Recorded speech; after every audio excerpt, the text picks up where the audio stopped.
We continue our work today with the badly behaved function from problem 7. Here it is again. F of x equals x plus 3 when x is less than or equal to 5, and negative x plus 3 when x is greater than 5. Piecewise function, 5 is the joint.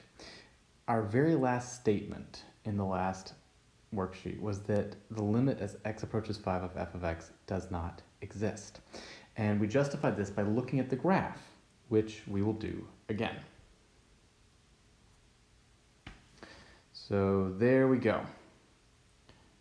We've got our left-hand side, which is approaching 8, and we've got our right-hand side, which is approaching negative 2.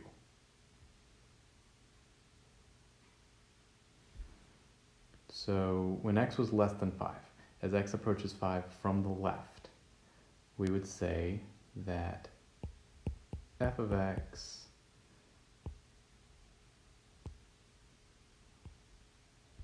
approaches 8. And as x approaches 5 from the right, that is x greater than 5, referring back to that graph we just looked at, we would say f of x approaches negative 2. Now, in the process of using this information to identify that the limit as x approaches 5 of f of x does not exist, we inadvertently developed an antecedent. There's your word for the day. It becomes impossible to talk about the limit as x approaches 5 of f of x without discussing these two ideas, the limit from the left and the limit from the right. Now, these aren't the same thing as our definition of limit that we developed from the last handout. These are an earlier idea that we teach later. Go figure. So regardless, what is the limit from the left as x approaches 5 for f of x? The answer already lies on the page, I'll tell you that. The limit from the left, that is the value that is approached by f of x as x approaches 5 from the left, is in fact 8. In similar fashion, what is the limit from the right as x approaches 5 for f of x? Given that you know the limit from the left, use the same logical thought process to identify the limit from the right. What would that be? Well, the limit from the right would be negative 2. So these are simply a rewording of what was going on up here.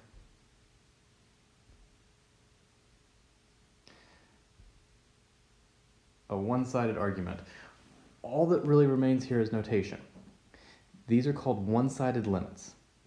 And when we consider the limit from the left, we write that as the limit as x approaches a from the left of f of x, this thing. When we consider the limit from the right, we write the limit as x approaches a from the right of f of x. And we need to look at those carefully. There's a very slight notational significant alteration from our standard limit notation. It is this and that. When you've got the negative, that means from the left. If you've got the positive, that means from the right. The presence of either the negative or the positive means that it's very definitely not that limit definition that we discussed in the last handout. Such a small alteration, such a big difference. Okay, so let's rewrite problems 3 and 4 using one-sided limit notation. Take a shot at doing that, and I will come behind you. Go for it.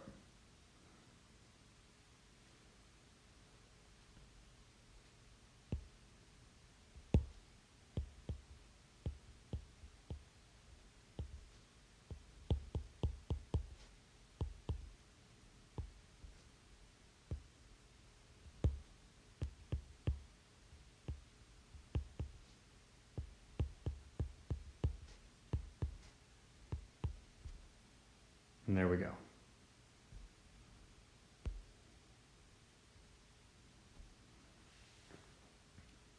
Other ways to burn it down. If the limit as x approaches a from the left of f of x does not equal the limit as x approaches a from the right of f of x, then we say that the limit does not exist. The limit does not exist. But that's not the only condition on a limit that might create a does not exist scenario. Let's look at some other cases. First, consider the expression limit as x approaches negative 3, so no, we're not approaching 3 from the left, this is x approaches negative 3, of 1 over x plus 3. Use a table of values to determine whether the limit exists, then verify your work by examining the graph. Okay, so we could go ahead, I feel okay with actually doing some of this by hand here. If we were to say, yeah, there's x, there's f of x. We're approaching negative 3, so let's do negative 2.9. So then f of x would be 1 over 0.1, so that looks like 10. And if we did negative 2.99, we would have 1 over 0.01, and that looks like 100. And if we had, don't do that, negative 2.999, we would have 1 over 0.001, which is 1,000. You start to see where this is going. Similarly, what if we had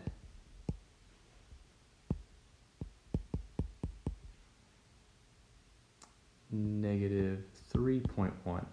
This would be 1 over negative 0.1, which would give me negative 10, negative 3.01. If I plug it into my function, I'll get 1 over negative 0.01. That's negative 100.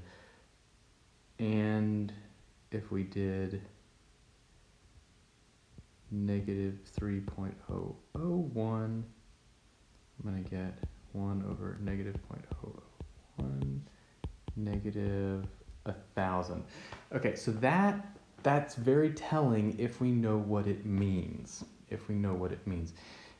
It looks like as we get closer to 3 over here, coming in from negative 2,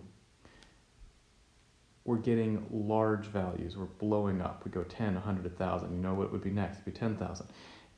If we do it coming in from the negative 3 side, from the left-hand side here, though, so this block of values, then we get very large negative values, negative 10, negative 100, negative 1,000.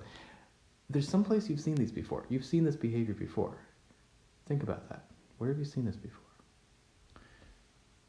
Well, even better than thinking about it, let's take a look at where the graph leads us. What is this, my friends? What is this? We have 1 over x plus 3. That's a rational function. We've got a vertical asymptote at negative 3, which is where we said we were looking for a limit. Okay, so that tells us most of what we need to know here. If we were sketching this thing,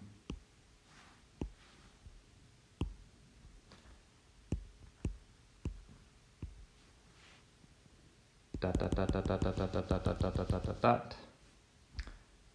And what we can say is swoop and swoop.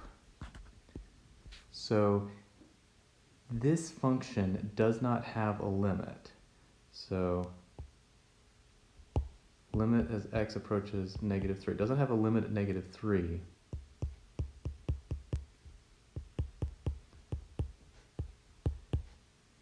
because the function is divergent.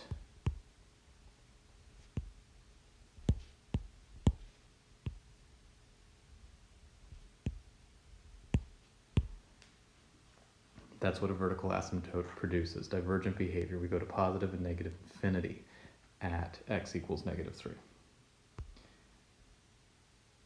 It's not the only way things can happen, though.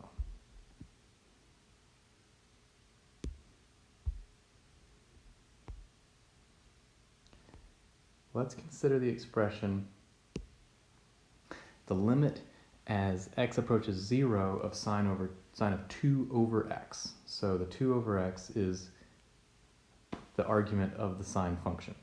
And for this one, I'm not even going to have you plot values because that is, you would find a fool's errand. Instead, I want us to use a graphing utility to state whether the limit exists and explain your reasoning. So we're going to pull up Desmos again. We're going to go to a new saved screen. Yeah. Okay, so I've got sine of 2 over x. This looks like an asymptote almost, right? We sweep up, we sweep down, but there's something weird going on. There's a little spikiness here. And remember, this is a sine function. It's never going to get bigger than 1. It's never going to get smaller than negative 1. So there must be more here than meets the eye. And to do that, we're going to need to adjust our scale.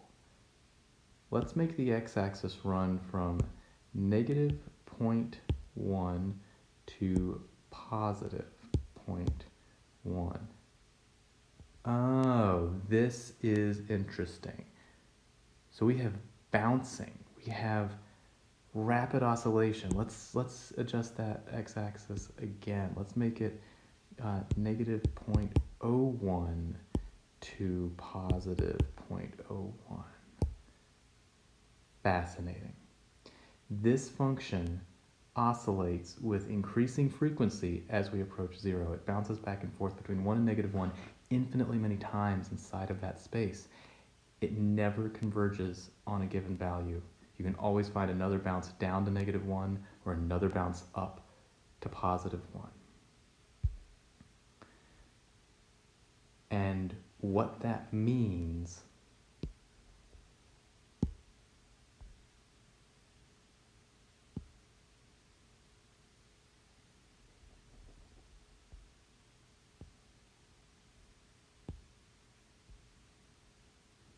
that didn't actually express it very well.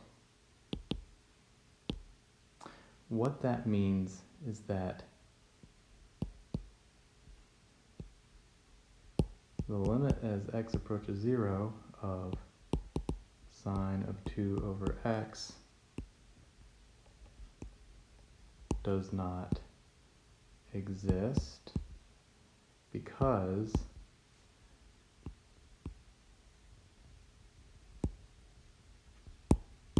it is oscillating.